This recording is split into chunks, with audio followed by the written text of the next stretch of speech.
침대 아래에서 봉투 하나가 떨어졌습니다. 낡은 서류 봉투. 그 안에는 편지 한 장, 통장, 그리고 반지 하나가 들어 있었어요. 이건 내 거야. 다 늦었지만 내가 가진 마지막 건 내 이름으로 남기고 싶다. 저는 그 편지를 읽으며 웃음이 났습니다. 씁쓸한 웃음이었어요. 나를 그렇게 내쫓던 사람이 이제 와서 이런 걸 남기다니.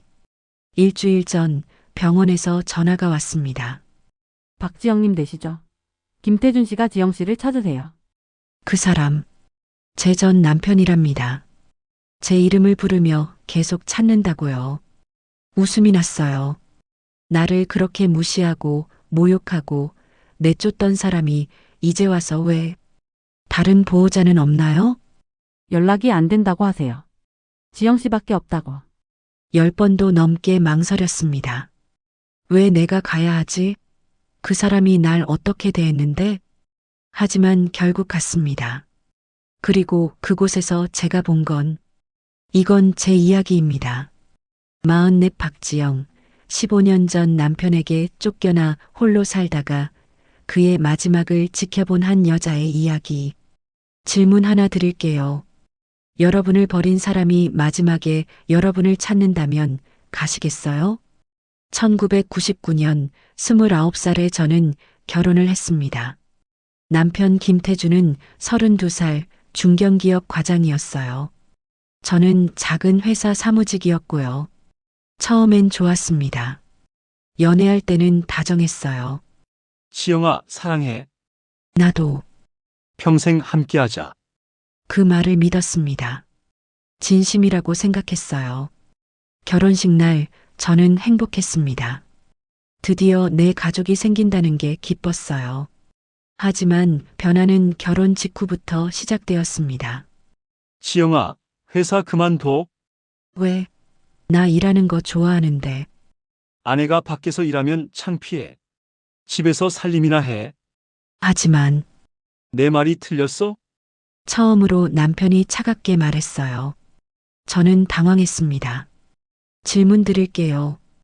이런 상황에서 여러분이라면 어떻게 하셨을까요? 저는 회사를 그만뒀습니다. 남편을 믿었고 잘해보려고 했으니까요. 하지만 그게 시작이었습니다. 집에서만 지내는 삶은 답답했어요. 하루 종일 청소하고 요리하고 남편 퇴근만 기다리는 일상. 밥 먹어. 고마워. 오늘 회사 어땠어? 그냥 대화가 짧아졌습니다. 남편은 점점 무뚝뚝해졌어요. 2001년 남편이 승진했습니다. 부장이 되었죠. 축하해, 여보. 그래. 오늘 저녁 특별히 준비했어. 됐어. 회식 가야 해. 남편은 집에 오는 시간이 점점 늦어졌습니다. 술 냄새를 풍기고 들어오는 날이 많았어요. 여보, 술 좀 줄여. 시끄러워. 내가 돈 벌어 오는데 뭐라고 해? 처음으로 남편이 소리를 질렀습니다. 2003년 저는 아이를 갖고 싶었어요. 여보, 우리 아기 가져볼까? 지금 무슨 소리야?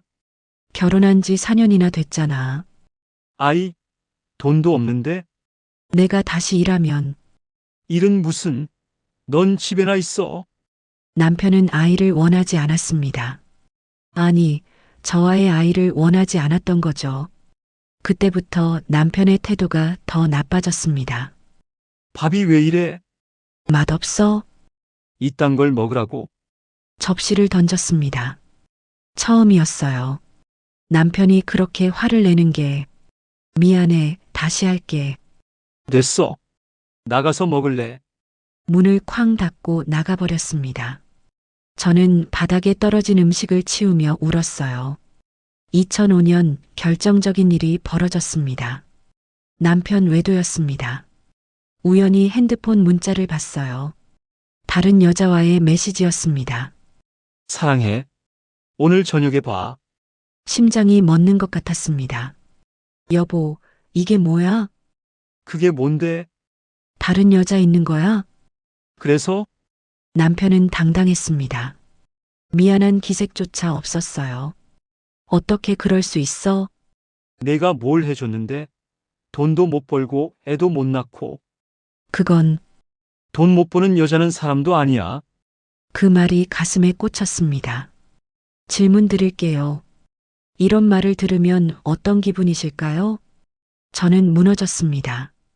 자존감이 바닥으로 떨어졌어요. 미안해. 내가 잘못했어.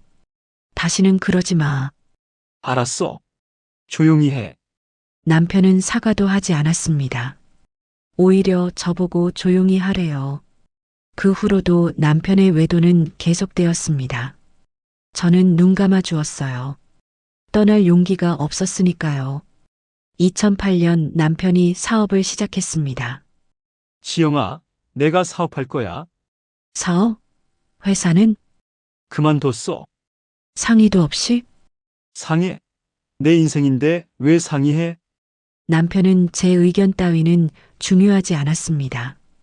사업은 실패했습니다. 1년 만에 빚만 수천만 원 남았어요. 여보, 어떻게 하지?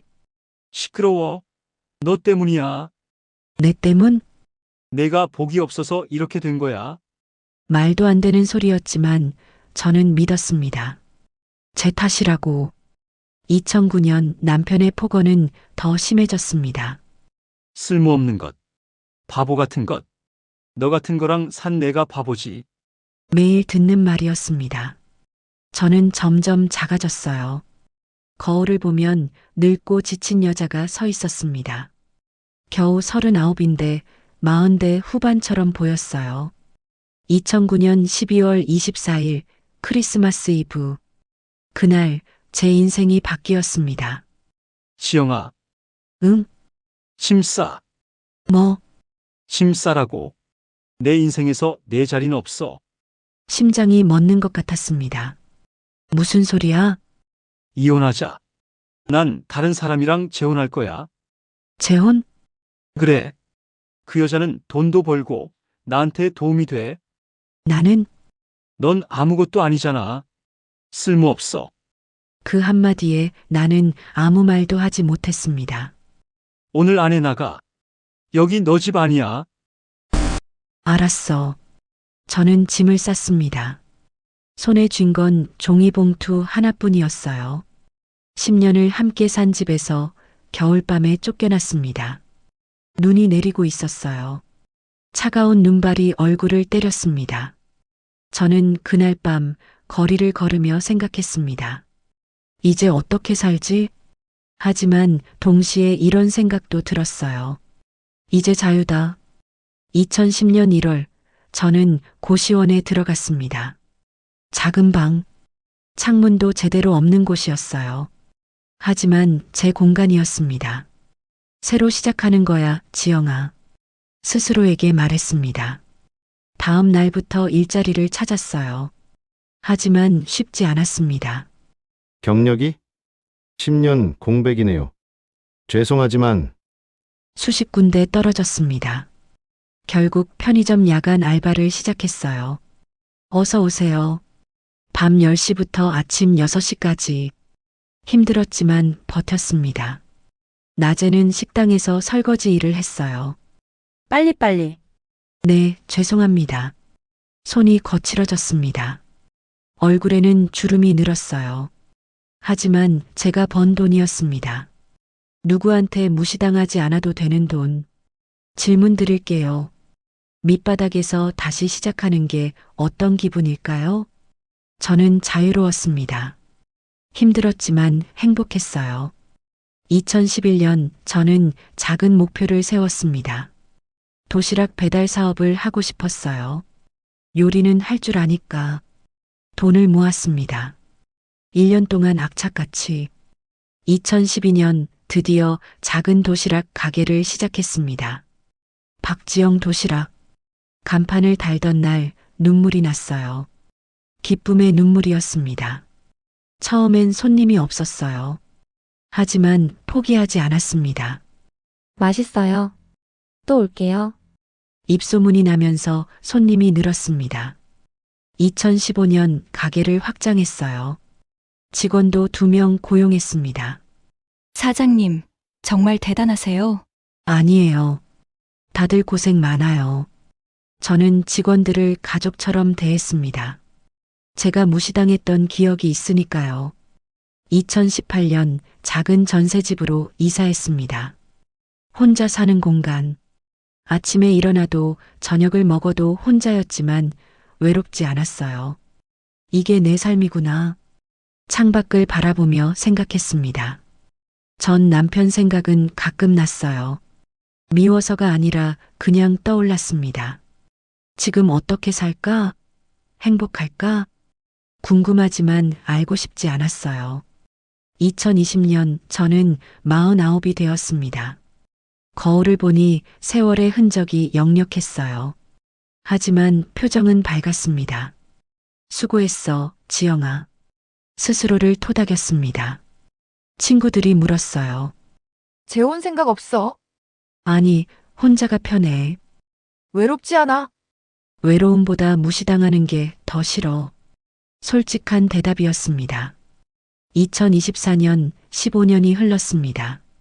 저는 작은 가게 사장이었고, 혼자 사는 여자였고, 자유로운 영혼이었어요. 그렇게 잊고 살았습니다. 전 남편을. 하지만 운명은 제게 마지막 시험을 준비하고 있었습니다. 2024년 11월, 어느 목요일 오후였습니다. 가게에서 도시락을 포장하고 있었어요. 핸드폰이 울렸습니다. 모르는 번호였죠. 여보세요? 박지영님 되시죠? 네, 그런데요. 서울대병원입니다. 환자 김태준 씨 관련해서 심장이 철렁 내려앉았습니다. 김태준. 제 전 남편 이름. 무슨 일이세요? 환자분이 지영 씨를 찾으세요. 상태가 많이 안 좋으셔서. 상태가 안 좋다고요? 네, 폐암 말기십니다. 세상이 멈췄습니다. 폐암 말기. 그 사람이 다른 보호자는 없나요? 연락이 안 된다고 하세요. 지영 씨 말고는 아무도. 한번 방문해 주실 수 있으세요? 전화를 끊고 한참을 멍하니 서 있었습니다. 직원이 물었어요. 사장님, 괜찮으세요? 응, 괜찮아. 하지만 괜찮지 않았습니다. 그날 밤 잠을 이룰 수 없었어요. 왜 나를 찾을까? 15년 만에 나를 그렇게 무시하고 모욕하고 내쫓던 사람이 화가 났습니다. 동시에 궁금했어요. 질문 드릴게요. 여러분이라면 가시겠어요? 여러분을 버린 사람의 마지막을? 저는 고민했습니다. 사흘 동안 가야 하나? 말아야 하나? 그 사람은 내게 아무것도 아닌데 왜 내가 가야 하지? 하지만 한편으로는 이런 생각도 들었어요. 가지 않으면 평생 후회하지 않을까? 결국 넷째 날 병원에 전화했습니다. 방문하겠습니다. 감사합니다. 환자분이 많이 기다리고 계세요. 다음 날 저는 병원으로 향했습니다. 택시 안에서 창밖을 바라봤어요. 15년 전 그날 밤이 떠올랐습니다. 눈 내리던 겨울밤, 종이봉투 하나 들고 쫓겨나던 날. 지영아, 괜찮을 거야. 스스로에게 말했습니다. 병원에 도착했습니다. 5층 512호. 복도를 걸어가는 동안 심장이 빠르게 뛰었어요. 문 앞에 섰습니다. 노크를 했습니다. 들어오세요. 안으로 들어갔습니다. 퀴퀴한 약 냄새가 코를 찔렀습니다. 침대에 남편이, 아니, 전 남편이 누워 있었어요. 충격이었습니다. 야위고 창백하고 머리카락도 많이 빠진 모습. 15년 전 그 당당하던 남자가 아니었습니다. 너 왔구나. 그가 저를 보며 말했어요. 목소리도 약했습니다. 그래, 고마워. 와줘서. 왜 나를 부른 거야? 침대 옆 의자에 앉았습니다. 거리를 두고 그냥 보고 싶었어. 15년 만에 그래. 침묵이 흘렀습니다. 많이 아파? 응. 많이. 그래. 또 침묵. 질문 드릴게요. 이런 상황에서 뭐라고 말해야 할까요? 저는 아무 말도 할 수 없었습니다. 지영아, 응, 미안하다. 귀를 의심했습니다. 뭐, 미안해. 정말. 눈물이 그의 눈가에 맺혔습니다. 그 말 너무 늦었어. 알아. 근데 꼭 하고 싶었어.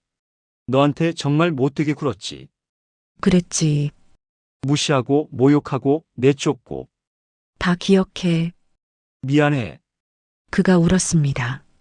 처음 보는 모습이었어요. 왜 그렇게 했어? 제가 물었습니다. 자존심 때문이었어.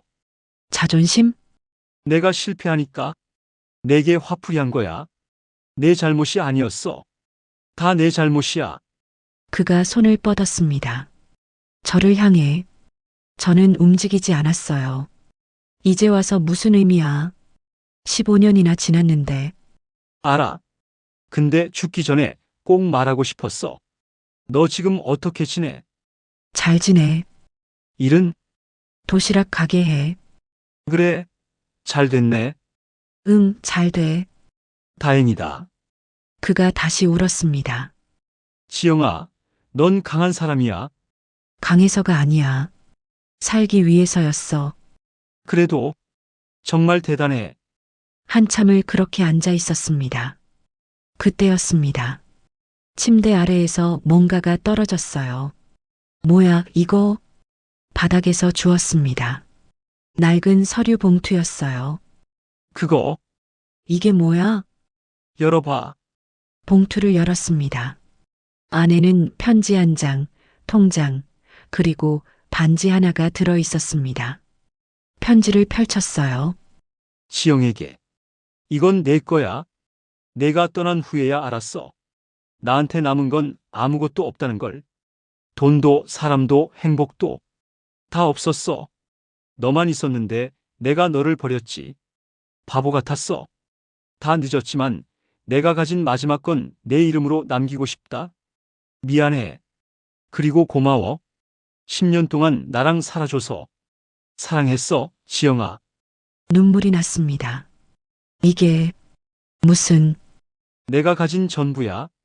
많지 않지만 통장을 받습니다. 제 명의였어요. 잔액은 3천만 원. 이걸 왜? 내 거야. 받아. 난 필요 없어. 부탁이야. 받아줘. 반지를 받습니다. 결혼 반지였어요. 제가 끼고 있던 이것도 내가 두고 간 거. 그동안 간직했어. 왜 그게 내게 남은 유일한 거였으니까. 눈물이 주르륵 흘렀습니다. 지영아, 용서해 줄 수 있어? 질문이었습니다. 간절한. 저는 한참을 생각했습니다. 용서? 이 사람을? 모르겠어. 솔직하게 대답했습니다. 용서할 수 있을지 모르겠어. 그래. 당연하지. 근데 한 가지는 확실해. 뭔데? 더 이상 미워하지 않겠어. 그의 눈이 커졌습니다. 정말 응. 미워하는 건 나만 힘들더라. 고맙다. 고마울 것 없어. 나를 위한 거야. 그날 저는 병원에 2시간 정도 머물렀습니다. 이런저런 이야기를 나눴어요. 지난 15년에 대해. 재혼은 안 했어? 애썼어. 근데 이혼했어. 그래. 그 여자도 날 떠났어. 돈 없으니까. 결국 나만 남았지. 혼자. 쓸쓸한 목소리였습니다. 친구는? 다 떠났어. 가족은? 부모님 돌아가시고. 동생이랑도 연락 안 해. 지영아, 넌 나보다 훨씬 잘 산 거야. 혼자 일어섰잖아. 대단해. 그냥 살았을 뿐이야. 해가 지고 있었습니다. 이제 갈게. 그래. 고마워, 와줘서. 응. 문을 나서려는데 그가 불렀습니다. 지영아, 응, 행복하게 살아. 너도. 난 이제 얼마 안 남았어. 그래도 괜찮아. 너 보고 가니까. 눈물이 났습니다. 안녕. 안녕, 지영아. 병원을 나왔습니다. 일주일 후 병원에서 다시 전화가 왔습니다. 김태준 씨가 어제 돌아가셨습니다. 그래요. 장례식은 제가 치를게요. 장례식장은 조용했습니다. 조문객이 거의 없었어요. 저 혼자 빈소를 지켰습니다. 영정 사진 속 그는 웃고 있었어요. 젊은 시절 사진이었습니다. 국화를 놓으며 생각했습니다. 이 사람도 힘들었겠구나. 자기 방식대로 살았겠지. 완벽하지 않았지만 마지막엔 진심을 보였어요. 그걸로 됐습니다. 당신이 미웠던 건 나를 버린 게 아니라 나 자신을 버리게 만든 그 시간들이었어요. 영정 사진을 보며 말했습니다. 하지만 이제 그 미움도 묻을게요. 남은 생은 내 몫이니까요. 장례를 치르고 집에 돌아왔습니다. 서랍에서 그 봉투를 꺼냈어요. 편지, 통장, 반지. 이건 어떻게 하지? 고민하다가 결정했습니다. 통장은 어려운 사람들을 돕는 데 쓰기로, 반지는 간직하기로, 그리고 편지는 태우기로 했습니다. 이제 정말 끝이야. 편지가 타들어가는 걸 보며 생각했습니다. 용서란 상대를 위한 게 아니더라. 나를 위한 거더라. 제가 되어 날아가는 편지를 보며 마음이 가벼워졌습니다. 다음 날 가게를 열었습니다. 사장님, 어제 어디 다녀오셨어요? 응, 장례식? 누구? 옛날 아는 사람. 더 이상 말하지 않았습니다. 점심시간 손님들이 북적였어요. 사장님, 오늘도 맛있어요. 감사합니다. 사장님 도시락 먹으면 기분이 좋아져요. 다행이네요. 웃으며 대답했습니다. 퇴근 후 집에 돌아와 창밖을 바라봤습니다. 석양이 지고 있었어요. 붉고 아름다웠습니다. 핸드폰을 꺼내 오랜만에 친구에게 전화했습니다. 여보세요? 나야, 지영이. 어머, 지영아. 오랜만이다. 응, 오랜만이야. 밥 한번 먹자. 좋아. 언제? 이번 주말. 그래. 전화를 끊고 미소 지었습니다. 이제 진짜 새로 시작하는 거야. 거울을 봤습니다. 44세 제 얼굴.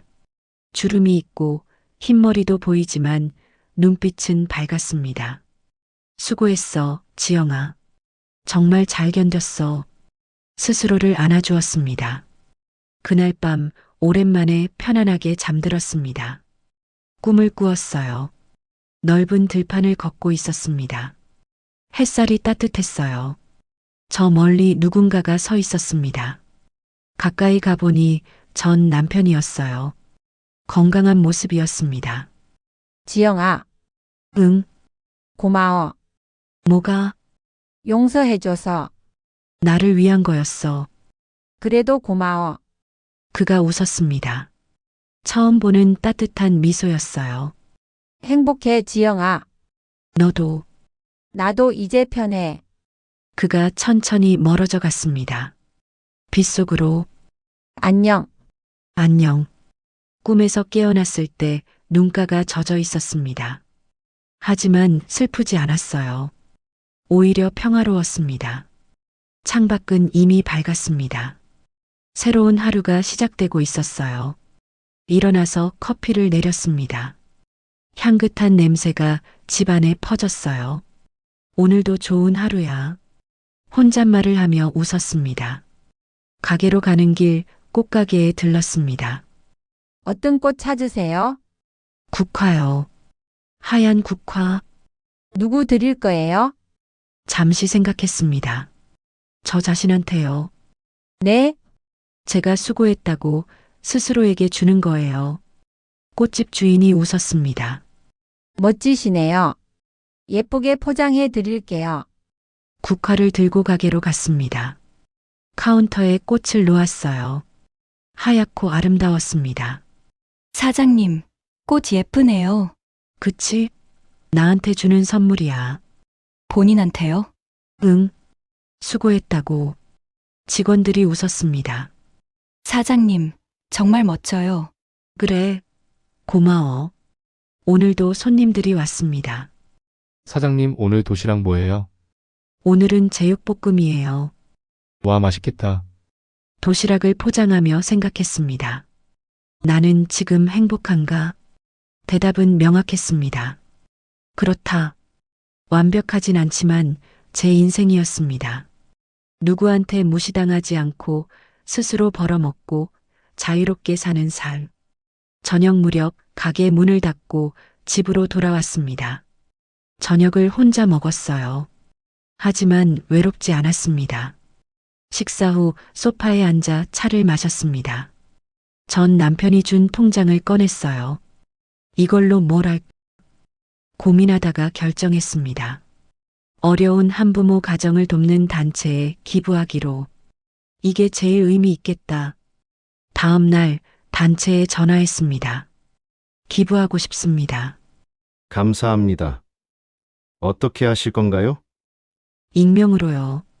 3천만 원. 정말 감사합니다. 조건이 하나 있어요. 네, 혼자 아이 키우는 엄마들한테만 써주세요. 알겠습니다. 전화를 끊고 미소 지었습니다. 이제 정말 끝이야. 그날 오후 옛날 사진첩을 꺼냈습니다. 결혼 사진이 있었어요. 젊은 저와 전 남편. 그때는 행복했었지. 사진을 보며 중얼거렸습니다. 하지만 이제는 끝이야. 사진첩을 닫고 서랍 깊숙이 넣었습니다. 저녁에 친구들과 만났습니다. 지영아, 요즘 표정 좋다. 그래, 응, 뭔가 밝아 보여. 기분 좋은 일이 있었거든.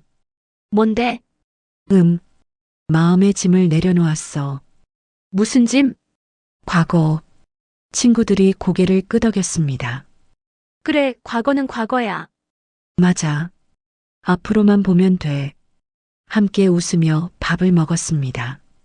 집에 돌아오는 길 하늘을 올려다봤습니다. 별이 반짝이고 있었어요. 전 남편도 저 하늘 어딘가에 있겠지 생각했습니다. 편히 쉬어. 그리고 고마워. 마지막에 진심을 보여줘서 바람이 불었습니다. 차가웠지만 상쾌했어요. 집에 도착해서 침대에 누웠습니다. 오늘 하루를 되돌아봤어요. 잘했어, 지영아. 스스로를 칭찬했습니다. 질문 하나 마지막으로 드릴게요. 여러분에게도 용서하지 못한 사람이 있나요? 여러분을 버린 사람, 상처 준 사람? 제 이야기를 듣고 생각해 보셨으면 합니다. 용서는 상대를 위한 게 아니에요. 나를 위한 겁니다. 미움을 안고 사는 건 너무 무겁습니다. 저도 그렇게 살았으니까 압니다. 하지만 용서하는 순간 그 무게가 사라집니다. 가벼워집니다. 꼭 상대를 다시 받아들이라는 게 아니에요. 그냥 미움을 놓아주는 겁니다. 그러면 자유로워집니다. 저는 전 남편을 용서했습니다. 완전히는 아니지만 미워하지는 않습니다. 그리고 그 선택 덕분에 저는 평화를 찾았어요. 여러분도 그러셨으면 좋겠습니다. 너무 늦기 전에, 후회하기 전에. 왜냐하면 인생은 너무 짧고 미워하기엔 너무 아깝습니다. 나를 내쫓던 남편이 병실 침대 아래에서 날 불렀습니다. 그리고 마지막 진심을 보여줬어요. 늦었지만 그걸로 충분했습니다. 이제 저는 앞으로만 보겠습니다. 과거는 과거고 미래는 제 것이니까요. 44 박지영, 15년 전 남편에게 쫓겨나 홀로 일어섰고 그의 마지막을 용서로 보낸 한 여자의 이야기였습니다. 감사합니다. 그리고 여러분도 행복하시길 바랍니다. 진심으로 당신의 인생 이야기를 들려주세요. 인생 연출소가 당신의 이야기를 드라마로 만들어드립니다. 이야기가 마음에 닿았다면 구독과 좋아요로 인생 연출소의 다음 이야기를 함께 해주세요.